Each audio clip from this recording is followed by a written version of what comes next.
natong kuan bay kani siya kay sipyat rin ni siya pag grind ako nga rin ay nga rin, so daan lang siya mo na i-grind para inig kuhit ni mo mabli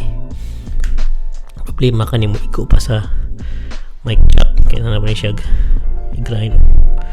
yung weekend niya man dahil ko mas grind din siya, pwede ni siya putlon dire para iganan mo sa screen patuyok na, but dahan mo ko siyang protection, so dihalan sana siya kani nga rigi grind sa din ako rin para igabli and kaning ubos grind sa ni, so wala na siya nanti saya ayo ni